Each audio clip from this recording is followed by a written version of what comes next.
ក្រោមស្មារតីរួបរวมគ្នាខ្មែរ Beverages បន្តឈរជើងជាកម្លាំងជួរក្រោយដ៏រឹងមាំតាមរយៈព្រឹត្តិការណ៍សប្បុរសធម៌រួមគ្នាប្រមូលថវិកាដើម្បីជួសជុលឬក៏សាងសាលារៀនដែលរងការខូចខាតតាមតំបន់ព្រំដែនជាពិសេសបន្តផ្សព្វផ្សាយពីមរតកគុណខ្មែរបន្តបើកឱកាសដល់កីឡាករកីឡាការិនីនិងរក្សាចរន្តសេដ្ឋកិច្ចឲ្យកាន់តែរឹងមាំ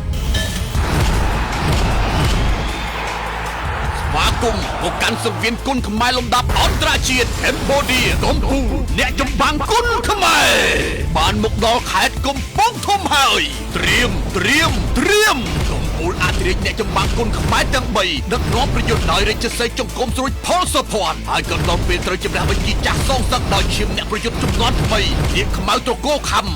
នាគរាជរួមអមដំណើរដោយរន្ទះជើងផ្ដាច់ព្រលឹងពុតសម្បូរត្រូវតតាំងនឹងអធិរាជអន្តរីពិឃាតអេរ៉ុងទាំង3រូបបាយផ្កាភ្លើងបោកប្រាករត់ជួយសមរភូមិគុណខ្មែររួមទាំងគូពិសេសជាតិនិងគូដណ្ដើមពានមាសក្នុងប្រភេទទម្ងន់60គីឡូក្រាម4រូបផ្សេងទៀតគូពិសេសអន្តរជាតិដំរីគ្រប់ពិឃាតផលសុភ័ណ្ឌតតាំងជាមួយរាជសីសអេរ៉ុងភូយ៉ាបៃរ៉ាមីរន្ទះជើងផ្ដាច់ព្រលឹងពុតសម្បូរតតាំងជាមួយរាជសីពិឃាតអេរ៉ុងមូហាម៉េតរ៉េហ្សាហ្គឺស៊ីននាងខ្មៅត្រកូលខំនាគរាជជំរះបញ្ជីចាស់ជួនរៀបច្បងតតាំងជាមួយវិជ្ជឃាតអ្នកចម្បាំងអេរ៉ុងអាមៀវ៉ាហាប់នីយ៉ាគូដណ្ដើមពានមាស Forman Tournament ក្នុងប្រភេទទម្ងន់60គីឡូក្រាមបងពិសិដ្ឋឈនឈៀងរ៉ាន់ខាន់ខូនខំចាក់គ្រិនគូពិសេសជាតិវិជ្ជផាណាតតាំងជាមួយមាសពិតផ្សាយផ្ទាល់តាមរយៈកញ្ចក់ទូរទស្សន៍រស្មីហង្សមា HD TV ថ្ងៃអាទិត្យទី22ខែកុម្ភៈឆ្នាំ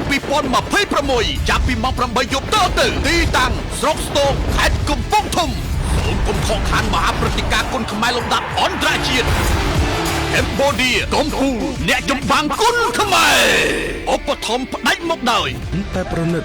កាន់តែស្និទ្ធស្នាល Cambodia Premium Beer